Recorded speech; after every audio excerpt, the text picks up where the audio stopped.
Hello বন্ধুরা, আমি অমিত আছি তোমাদের সঙ্গে। আর তোমরা শুনছো ভৌতিক কথা, কিছু অনুভূতি এমন যা তোমাদেরও হতে পারে। সঙ্গে রয়েছে নেহা। বন্ধুরা, আজকেও তোমরা শুনতে চলেছ তিনটি ঘটনা। তিনটি ঘটনার মধ্যে প্রথম ঘটনাটা একটা মেয়েকে জিনে ধরা কেন্দ্র করে, দ্বিতীয়টা একটা হসপিটালের ঘটনা, আর তৃতীয়টা পাহাড়ে ট্রেকিং করতে গিয়ে ঘটে যাওয়া ঘটনা। সত্যি আজকের তিনটি ঘটনাই তোমাদের অবাক করে দেবে, তোমাদেরকে ভয় পাইয়ে দেবে। তো সিট বেল্ট বেঁধে নাও, এখন তোমরা পাড়ি দিতে চলেছ ভূতের রাজ্যে। ও হ্যাঁ, হেডফোনটা গুঁজে নিও কিন্তু। চলো এবার আমরা পাড়ি দিই ভূতের রাজ্যে। হ্যালো অমিতদা, আমি তোমার নতুন সাবস্ক্রাইবার। আমি সোদপুর থেকে বলছি। প্রথমে জানাই হ্যাপি নিউ ইয়ার। আশা করি তুমি খুব ভালো আছো, বাড়ির সবাই খুব ভালো আছে। আমি ভালো নেই, কারণ 1 বছর 4 মাস হলো আমার মা মারা গিয়েছেন। এখনও মায়ের চলে যাওয়াটা মেনে নিতে পারিনি। মাত্র 23 বছর বয়সে আমি আমার মাকে হারালাম। আচ্ছা, এসব কথা বাদ দাও, আমার সাথে ঘটে যাওয়া কিছু ঘটনা তোমায় শোনাতে চাই। তাহলে ঘটনায় আসা যাক। আমি তখন সদ্য মাধ্যমিক দিয়েছি, তাই এক্সাম শেষ হয়ে যাওয়ায় আমি আমার পিসির বাড়ি বেড়াতে যাই। পিসির বাড়ি হাবড়া, প্রপার জায়গাটার নাম বললাম না। সেখানে গিয়ে খুব আনন্দ করি, ভালোই কাটছিল দিন। দেখতে দেখতে বাড়ি ফেরার আগের দিন চলে আসলো। বাড়ি ফেরার আগের দিন আমরা একটা কবর খোলা দিয়ে হেঁটে পিসির মামা শ্বশুরের বাড়ি যাই। আমি জানতাম না ওটা কবর খোলা। সেখানে আমি থুতু ফেলি, তো তখন কিচ্ছু হয়নি। রাতে যখন বাড়ি ফিরি তখন রাত 1:30 কি 2 বাজে। যেহেতু খুব অন্ধকার, তাই পিসি আমার হাত ধরে। ফোনের টর্চটা জ্বালিয়ে আমরা বাড়ির দিকে আসতে থাকি। ল্যাম্পপোস্টে একটা ছোট্ট লাইট জ্বলছে। আমার হট করে মনে হলো ল্যাম্পপোস্টের সামনে কেউ দাঁড়িয়ে রয়েছে। আমরা যত কাছে যাচ্ছি জিনিসটা তত পেঁচাচ্ছে, তাই আমি অতটা পাত্তা দেই না, বাড়ি চলে আসি আর শুয়েও পড়ি। আমি বাড়িতে 3 কোয়ার্টার আর টপ পরতাম। এটা বলারও কারণ আছে, তাই বললাম ড্রেসের কথা। রাত তখন 3:30। দেখছি বাইরে টিপ কলের আওয়াজ হচ্ছে। আমি ভাবলাম কেউ হয়তো উঠেছে, তাই অতটা পাত্তা দিলাম না। কিছুক্ষণ পরে দেখছি আমার টপটা আস্তে আস্তে উঠে যাচ্ছে, বাট আমার পেছন দিকে কেউ শুয়েছিল না।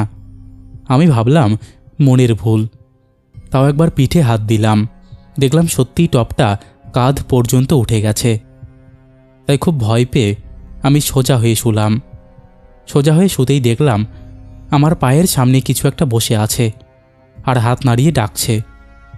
আমি ভয়ে চোখ বন্ধ করে ঠাকুরের নাম করতে করতে ঘুমিয়ে পড়লাম। পরের দিন সকালে পিসিকে বলতেই পিসি বলল, আমরা এখানে আছি তো, ভয় পাস না। আমি ভয়ে দুপুর হওয়ার আগেই বাড়ি চলে আসলাম, মাকে অনেক রিকোয়েস্ট করে। তারপর দাদা 3 বছর আর কিচ্ছু হয়নি এমন, কিন্তু মনে হতো যে আমি স্নান করতে গেলে আমার পাশে কেউ দাঁড়িয়ে আছে। এছাড়া কোনো ছেলেকে সহ্য হতো না আমার, কেউ কথা বলতে আসলে মেরে দিতাম। দাদা, আমাদের বাড়িতে জানুয়ারি মাসে পৌষ কালী পুজো শুরু হয়। সে বছরই প্রথম। দাদা তখন থেকেই উৎপাত চালু হলো। সেমভাবে আমাদের বাড়ির কালী পুজোর পর আমার পিঠে হাত দিয়ে ডাক দিল। প্রথমে ভাবলাম মা, তারপরে দেখলাম মা পাশ ফিরে ঘুমোচ্ছে। তবুও মাকে ডেকে জিজ্ঞেস করলাম, তুমি কি আমায় ডাকলে? মা বলে না তো। মা না বলার সাথে সাথেই দেখি দরজায় একটা আওয়াজ হলো। আমি পেলাম, মা পেল না সেই আওয়াজটা। আমি মাকে বললাম, দরজায় আওয়াজ হলো শুনলে? মা আমায় ভুল মনে করে লাইটটা জ্বালিয়ে মা সদ্য বলতে গেছে, এই দেখ। তখনই মা দেখল দরজায় যে ছিটকানিটা দেওয়া ছিল, ছিটকিনিটা খোলা, আর দরজার একটা পার্ট বন্ধ আর একটা পার্ট খোলা। মা দেখে লাইট জ্বালিয়ে আমায় জড়িয়ে ধরে সারাটা রাত জেগেছিল। আমার বাবা আর দাদা পাশের ঘরে শুতো, আর আমি আর মা অন্য রুমে শুতাম। পরের দিন থেকে শুরু হলো আরও বাজে অবস্থা। আমায় কেউ বকলে বা মারলে আমার একটা আলাদাই শক্তি চলে আসতো। তখন 7 জন চেপে ধরলেও আমায় ধরে রাখতে পারতো না। খুব বাজে একটা সিচুয়েশন হতো। কি যে হতো তুমি না দেখলে দাদা বুঝবে না, তোমায় বোঝাতেও পারবো না আর কি। আমার দাদার সোদপুরে দোকান ছিল। আমার দাদা আমার জন্য এক দিন দোকান ফেলেও চলে আসতো আর মার খেয়ে গাল ফুলিয়ে দোকানে যেত। আমি মাঝে মাঝে ফিল করতে পারতাম কেউ আমার গায়ে হাত বোলাতো। দাদা বিশ্বাস করবে কি না জানি না, পশমটা এত বড় বড় ছিল যে মনে হতো কোনো শিম্পাঞ্জি হাত দিয়েছে গায়ে। আমার বাবা আমায় নিয়ে শুতো। তারপর আমার বাবাও টের পেয়েছে আমার চাদর ধরে কেউ টানছে। তো এরকম 2 বছর চলল। একদিন এরকম দেখে একজন বলল, ওকে একজন ফকির বাবার কাছে নিয়ে যা, দেখ কি সমস্যা হয়েছে, কেন করে এমন। মা একদিন ডানকুনিতে নিয়ে গেল।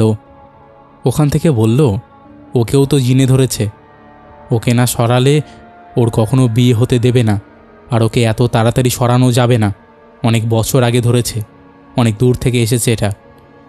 তখন মা কাঁদতে কাঁদতে বলল, ভাইজান আমার মেয়েটাকে বাঁচান। উনি বলল, অবশ্যই আমি দেখব ওকে। এরপর আমার কানে কোরআন পড়ে দিল। আমি ওনাকে পাপা বলে ডাকি। এখন পরে বলবো কেন পাপা বলে ডাকি। আমার মা আমায় ভোরবেলা ঠান্ডার মধ্যে প্রতি সপ্তাহে নিয়ে যেত ডানকুনি, আর পাপা আমার ট্রিটমেন্ট করত। একদিন আমার মাথায় যন্ত্রণা করছে বলে ঘরে শুয়ে আছি, ঘর অন্ধকার করে। তখন ওই শয়তানটা আমায় বলছে, তোকে আমি আমার সাথে নিয়ে যাব, অনেক বছর তো হয়ে গেল আমি তোর দেশে আছি, এবার থেকে তুই আমার দেশে থাকবি, তোকে এই অমাবস্যাতেই নিয়ে যাব বলে কোথাও হারিয়ে গেল। আমি কষ্টে কাউকে কথাটা বলিনি, শুধু কাঁদছিলাম। সত্যি হয়তো আমায় মেরে ফেলবে। আমার মাথা যন্ত্রণা করছে বলে দাদা ওষুধ নিয়ে আসছিল। সেটা দাদা খাওয়াতে গিয়ে দেখছে আমি কাঁদছি। দাদা জিজ্ঞেস করলো, কি হয়েছে বুনু? আমি বললাম কিছু না। দাদা অনেক জোর করার পর আমি সবাইকে বললাম এমন এমন বলেছে আমায়। কথাটা বলার সাথে সাথে আমার বাড়ির সবাই কান্নাকাটি শুরু করে দিল। আর দাদা কাঁদতে কাঁদতে বলল, তোর কিছু হবে না বুনু, দেখবি ওই শয়তানটারই বলি হয়ে গেছে সেদিন। সবাই তো খুব কান্নাকাটি শুরু করে দিয়েছে। আমাদের আর্থিক অবস্থা খুব খারাপ হয়ে যাচ্ছিল তখন। আমিও অনেক রোগা হয়ে যাচ্ছিলাম। খেতে ভালো লাগতো না, খালি মনে হতো রাস্তায় ঘুরি আর না হলে মরে যাই। আমার বাড়ির সবাই তার জন্য অনেক চোখে চোখে রাখত। সব কথা পাপাকে জানানো হলো। পাপা ডেট দিল কালী পুজোর দিন। সেদিন আমার মামার বাড়িতে পুজো, সবাই চলে গেছে, শুধু আমি আর মা ডানকুনিতে গেছি। সবাই ভগবানকে ডাকছে যাতে আমি ভালো হয়ে যাই, আর কাঁদছে। তো যথারীতি ডানকুনিতে গিয়ে পৌঁছালাম। রাস্তায় অনেক বাধা আসলো দাদা, সব বাধা পেরিয়ে পৌঁছালাম। পাপা আমায় চোখ বন্ধ করিয়ে কানে কি পড়ে আমার আত্মাটাকে একটা জঙ্গলে নিয়ে গেল। আমায় পাপা বলল, কি দেখতে পাচ্ছিস? আমি বললাম জঙ্গল। পাপা বলল, আর? আমি বললাম আর কিচ্ছু না। পাপা জিজ্ঞেস করলো, ওই শয়তানটাকে দেখতে পাচ্ছিস না? আমি বললাম না পাপা। আবার কি কানের কাছে বলল। তারপর দেখতে পেলাম। পাপাকে বললাম, হ্যাঁ পাপা দেখতে পাচ্ছি। পাপা তখন বলল, আমায় দেখতে পাচ্ছিস? আমি বললাম না, তোমায় দেখতে পাচ্ছি না। তারপর আবার কানের কাছে কি বলার পর পাপাকে দেখতে পেলাম। পাপাকে বললাম, আমি তোমায় দেখতে পাচ্ছি এবার।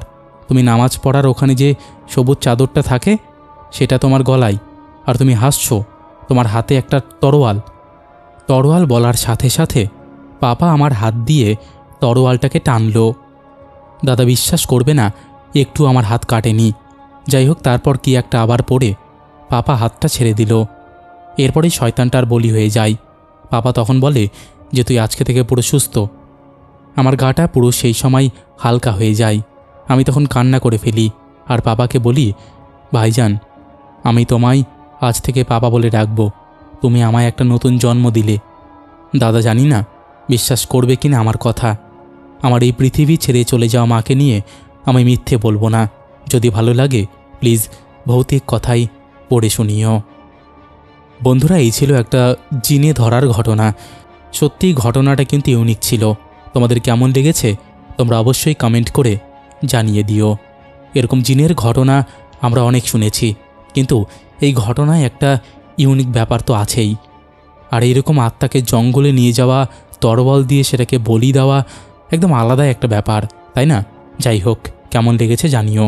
চলো এবার আমরা শুরু করছি একটা হসপিটালের ঘটনা। হ্যালো অমিতদা, কেমন আছো? ভৌতিক কথা পরিবারের সকলকে আমার অভিবাদন রইল। অনেকদিন পরে আবারও ঘটনা পাঠালেও ঘটনা শোনা ভৌতিক কথা চ্যানেলে আমি একদিনও বাদ দেইনি। আজকের ঘটনাটা মন খারাপ করা হলেও যখন শুনেছি রোমাঞ্চিত হয়েছি।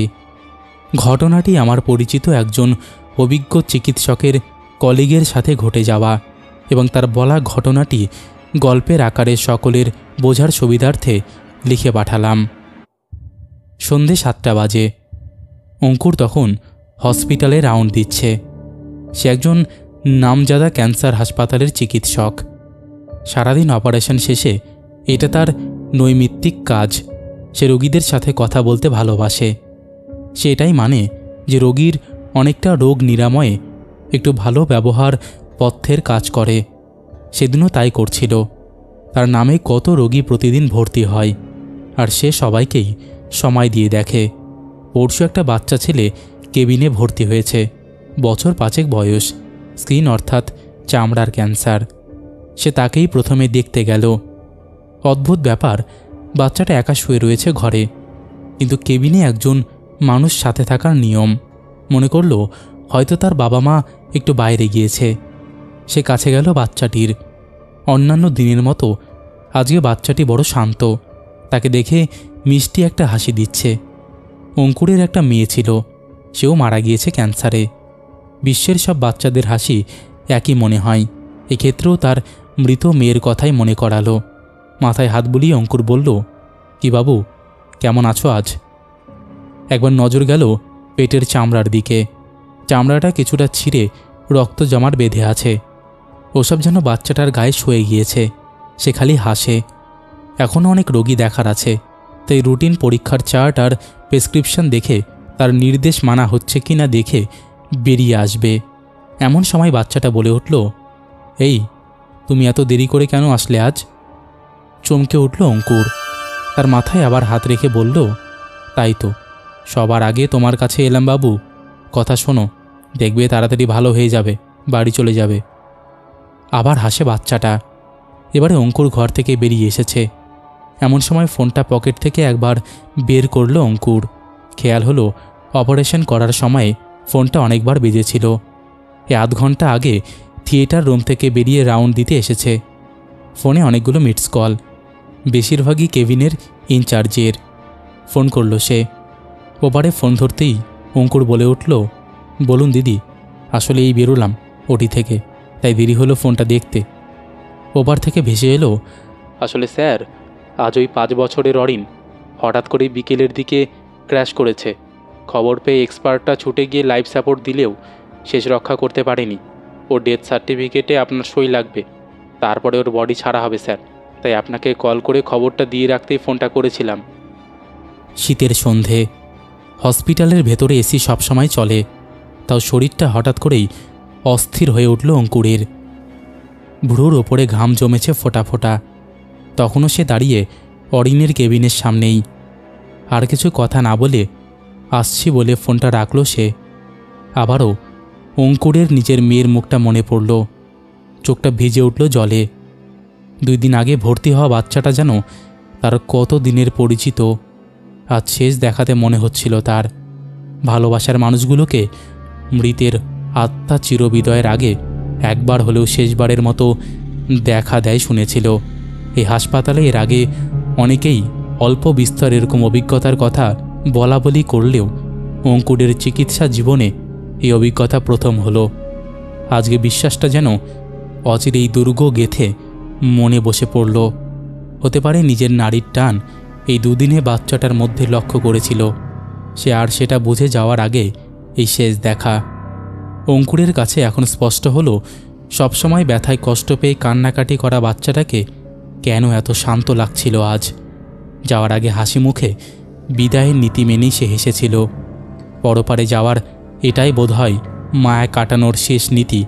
তা না হলে হাসিটা দেখার নিয়তি ছিল বলেই হয়তো কেবিন ইনচার্জের সাথে কথাটাও একটা সময়ের পরে হলো। অঙ্কুরের এমন ভাবতে ভাবতেই আবার ভেসে উঠল খিলখিলিয়ে হাসির রোল বন্ধ দরজার ওপার থেকে। এবার আর ভয় নয়, একরাশ মন ভার নিয়ে সে অবসন্ন মনে সরে এলো অরিনের কেবিনের সামনে থেকে। এই ছিল ঘটনা। আশা করছি ঘটনাটা ভালোই লেগেছে। আমি একটু গল্পের আকারে লিখলাম, তাই সবাই ভেবো না যে এটা মিথ্যে ঘটনা, এটা একদম সত্যি ঘটনা। সত্যি ঘটনাটা শুনে খুব দুঃখ লাগলো। এখন ঘরে ঘরে এই রোগটা মারণ একটা রোগ দেখা দিয়েছে। এই রোগটার কথা শুনলেই শরীরের ভেতরে একটা কেমন যেন শিহরণ খেলে যায়। সত্যি সত্যি বলছি, খুব ভয় লাগে। যাই হোক, তোমাদের কেমন লাগলো অবশ্যই তোমরা কমেন্ট করে জানিয়ে দাও। এবারে তোমরা শুনতে চলেছো একটা ট্রেকিংয়ের ঘটনা, যে ঘটনাটা শুনলে তোমাদের শিরদাঁড়া দিয়ে হিমশীতল স্রোত বয়ে যেতে পারে। তো আর কথা বাড়াবো না। তোমাদের মধ্যেও কেউ যদি এরকম ঘটনা শেয়ার করতে চাও তাহলে অবশ্যই শেয়ার করতে পারো। একটা কথা মাথায় রাখবে, এখানে সবার ঘটনাই শোনানো হয়, সেটা হোক না হাতে লেখা, সেটা হোক না ইংলিশ ওয়ার্ডে লেখা, এখানে সব কিছুই গ্রহণযোগ্য। আর একটা কথা, ভৌতিক কথা কিন্তু কোনো রকম অন্ধবিশ্বাস, কুসংস্কার বা কোনো রকম নেগেটিভিটিকে প্রচার করে না। ভৌতিক কথার কাজ শুধুমাত্র মানুষের জীবনে ঘটে যাওয়া ঘটনা সবার সামনে তুলে ধরা, নচেত আর কোনো উদ্দেশ্য নেই।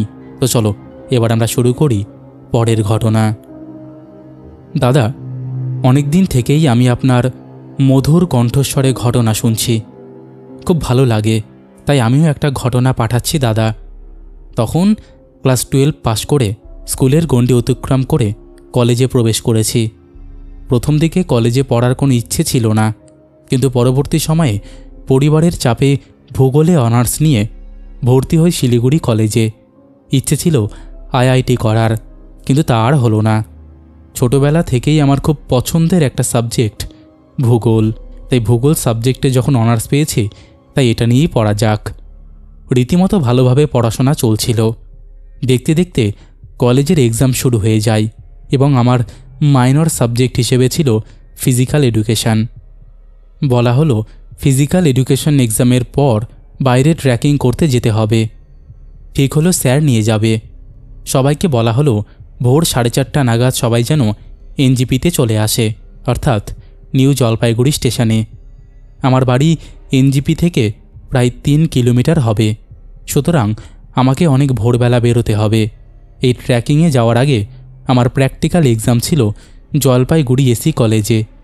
তার পরের দিন আবার ট্রেকিংয়ে যেতে হবে। এই বিষয়ে বাড়ির লোক বেশি একটা গুরুত্ব দেয়নি, আর আমি বাড়িতে বলেছিলাম সবাই মিলে কলেজে থেকে যাব, তাই আর কেউ আমাকে এনজেপিতে নিয়ে যায়নি। এত ভোরবেলায় কোনো গাড়িও পাবো না যে আমাকে এনজিপিতে নিয়ে যাবে, তাই আমি ঠিক করি সাইকেল নিয়ে যাব স্টেশনে। কারণ এনজিপিতে সাইকেল দেখার স্ট্যান্ড আছে, যেটা সব স্টেশনে দেখা যায়। সুতরাং আমি সেই ভোর 4টায় বের হই বাড়ির থেকে। তখন ছিল শীতকাল, তাই আলোর নামমাত্র নেই আকাশে। সেদিন এত সাহস কোথা থেকে পেলাম আমি জানি না, একা একা এনজিপিতে চলে গেলাম। আমি অনেকবারই গিয়েছি এনজিপিতে, তাই জানি এখানে সবসময় মানুষজন ভর্তিই থাকে। কিন্তু সেই দিনটা একটু অদ্ভুত ছিল, কারণ চারিদিকে কালো অন্ধকার আর কোনো জনমানব নেই।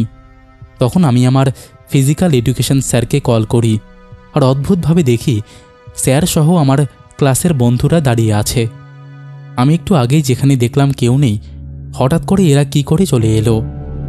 আমি একটু ভয় পাই, কারণ আমি নিজের চোখকে বিশ্বাস করাতে পারছিলাম না এরা কি করে এলো এখানে। আমি সাইকেল রেখে প্রবেশ করি। এ কি, এরা কারা? এদের মুখগুলো এত ফ্যাকাশে কেন? আর তাদের চোখগুলোই বা এত ছোট ছোট দেখাচ্ছে কেন? আর তাদের চোখের মনি কোথায়? এত অন্ধকারে কিছুই ঠিক করে যে দেখা যাচ্ছে না, কারণ সূর্য উঠতে তখনও ঢের বাকি। আর আমি তো আমার বন্ধুদের চিনি, ওরা এত চুপ করে থাকার মানুষ তো নয়, কারণ ওরা সবসময় চেঁচামেচি করতে থাকে। আজ তাদের কি হলো? এমন সময় হঠাৎ কোথা থেকে একটা ট্রেন আসে এবং আমরা সবাই সেই ট্রেনে উঠে পড়ি। এ কি, আজকাল ট্রেনের ভেতরেও কুয়াশা পড়ে নাকি? আর এই যে সেই কুয়াশা না, কেমন যেন কালো রঙের কুয়াশা। আমি ভাবলাম হয়তো অতিরিক্ত পরিবেশ দূষণের কারণে কুয়াশা ধূসর থেকে কালো হয়ে গেছে। ট্রেনের ভেতরেও সবাই চুপ। কি হলো এদের আজকে? এত অদ্ভুত কেন? এরা তো চুপ করে থাকার মানুষ নয়। ট্রেনটা একটা বিকট শব্দ করে চলতে আরম্ভ করলো, আর ট্রেনের ভেতরে এটা ফিসফিস করে কি বলছে, আমাকে কেনই বা কিছু বলছে না। হঠাৎ দেখি আমার পাশের ছেলেটা তার মাথাটা 90 ডিগ্রি ঘুরিয়ে আমার দিকে তাকিয়ে আছে। কি ভয়ানক দৃশ্য! এটা দেখার পর মনকে একটু সান্ত্বনা দিই। আমি একটা সায়েন্সের স্টুডেন্ট, আমি কেন এগুলো মানতে যাব? হয়তো সে তার মাথাটা 90% ঘোরাতে পারে। এইসব ভাবতে ভাবতে কোনো এক অদ্ভুত স্টেশনে এসে থামলাম। কালো কুয়াশায় ট্রেনের নামটা ঠিক দেখতে পাচ্ছি না। আমরা সবাই ট্রেন থেকে নামলাম এবং পাহাড়ের দিকে রওনা দিলাম। আমার গন্তব্য হলো সিতং পাহাড়। আমরা পাহাড়ে ওঠা আরম্ভ করি এবং একে একে সবাই পাহাড়ের চূড়ায় উঠে আসি। পাহাড়ের চূড়ায় উঠতেই কেমন যেন একটা কান্নার শব্দ শোনা যাচ্ছে। সেটা যখন অন্যদের বলতে যাই তখন দেখি ওরা রীতিমতো যেন হাওয়ায় ভেসে আছে। ওদের পা যেন মাটিতে লাগতে চাইছে না কোনো কারণে। আমি ভাবলাম এটাও আমার মনের ভুল, তাই আর এই বিষয়ে অতটা মাথা ঘামালাম না। দেখতে দেখতে রাত হলো, তাঁবু টাঙানো হলো, কিন্তু কেউ কোনো আগুন জ্বালাচ্ছে না। রাতে তো তাঁবুর সামনে আগুন জ্বালাতে হয় শুনেছি। স্যারকে সেই কথা বলতেই স্যার একটু রেগে বলল, কি আগুন? তুমি জানো না ওরা আগুন দেখে ভয় পায়? আমি আর বেশি কথা না বলে রাতের খাবার খেয়ে আবার তাঁবুর ভেতরে ঘুমানোর চেষ্টা করি, কারণ সারাদিন যেসব ভয়ানক ঘটনা ঘটেছে তাতে ঘুম আসতে অনেক সময় লাগে। সে সময়ে বাইরে থেকে ফিসফিস শব্দ শুনতে পারি। আমি আস্তে করে তাঁবুর মধ্যে কান পাতি ওরা কি বলছে শোনার। শুনি ওরা বলছে অনেকদিন কোনো মানুষ পায়নি। আমি তখন মনে মনে ভাবি, কি বলছে ওরা? ওরাও তো মানুষ। তখনই আমি আস্তে করে তাঁবুর বাইরে মাথাটা বার করি, আর আমি যা দেখি সেটা বলার মতো না। এরা তো মানুষ নয়, ওদের একজনেরও চোখের মনি নেই। সবাই খিলখিল করে হাসছে আর একটু একটু করে আমার তাঁবুর দিকে অগ্রসর হচ্ছে। আর ট্রেনে যে ছেলেটার মাথার 90 ডিগ্রি ঘুরেছিল এখন তার মাথা শূন্যে ভেসে আছে। কি ভয়ানক দৃশ্য! সেই দৃশ্য তোমাকে বলে বোঝানো যাবে না। তাদের মুখ থেকে বড় বড় দাঁত বের হয়ে আছে। আমার মাথাটা কাজ করছে না। ওদের থেকে নিজেকে কি করে বাঁচাবো আমি? হঠাৎ মনে পড়ল ফোনের কভারে আমি সবসময় একটা ব্লেড রাখি। সেই ব্লেড দিয়ে আমি তাঁবুর পেছনটা কেটে বাইরে বেরিয়ে আসি আর দিই ছুট। সেই ছুট দিয়ে আমি একটা পুরনো বৌদ্ধ মন্দিরে আসি আর প্রাণপণে সেখানকার মানুষদের ডাকার চেষ্টা করি। বলতে থাকি, বাঁচাও, বাঁচাও, আমাকে বাঁচাও, ওরা আমাকে মেরে ফেলবে, বাঁচাও, বাঁচাও। হঠাৎ এক বৌদ্ধ লামাকে দেখতে পাই, আর আমার কোনো জ্ঞান থাকে না। সকালে উঠে দেখি আমি মন্দিরের ভেতরে আছি। আমাকে ঘিরে লামারা কিছু মন্ত্র পড়ছে। তারপর আমি তাদেরকে সব কথা বলি, আমার সাথে কালকে রাতে কি হয়েছিল। তাদের মধ্যে একজন বলে, ওই পাহাড়ে কেউ তো ওঠে না, ওটা তো সরকার প্রায় 2 বছর আগে বন্ধ করে দিয়েছে। আমি আর কিছু বোঝার অপেক্ষায় বা শোনার অপেক্ষায় ছিলাম না, তাই আমি বললাম আমি বাড়ি যাব। ওরা আমাকে স্টেশনে এসে দিয়ে গেল। আমি বাড়ি আসি এবং একদিন পর কলেজে যাই আর শুনতে পারি স্যার এখন অসুস্থ, কিছুদিন পর ট্রেকিংয়ে নিয়ে যাবে। তাহলে সেই দিন আমি কাদের সাথে গেলাম? সেই পাহাড় তারাই বা কে ছিল? তো বন্ধুরা, তোমরা এতক্ষণ শুনছিলে একটা অবাক করা ঘটনা। সত্যি 3টে ঘটনায় কিন্তু আজকে অন্যরকম ছিল, তাই না? তো তোমরা যারা এখনও এই পরিবারে যুক্ত হওনি তারা যুক্ত হয়ে যাও। চলো এবারে আমরা শুরু করি শাউট আউট পর্ব। শেষের এপিসোডে ফার্স্ট কমেন্ট করেছে টুইঙ্কেল মগ, লাভ লাভ রিয়াক দিয়েছে। সেকেন্ড কমেন্ট করেছে ইউজার রাজা, লাভ লাভ রিয়াক দিয়েছে। থার্ড কমেন্ট করেছে দীপশ্রী দাস, লিখেছে দারুণ ঘটনাগুলো। তারপরে কমেন্ট করেছে তন্ময়, বিশ্বজিৎ দাস, রাকেশ মণ্ডল, ইউজার মানে দিয়া, সোমা দাস, বিকি বাগচি, পঙ্কজ রয়, শুভভক্ত, সুমন দেব বর্মন, চুমকি ঘোষ, কৃষ্ণা ছেত্রী, দেব পাসওয়ান, রাকেশ মণ্ডল, সোমা রয় লিখেছে এসে গেছি দাদা ঘটনা শুনতে।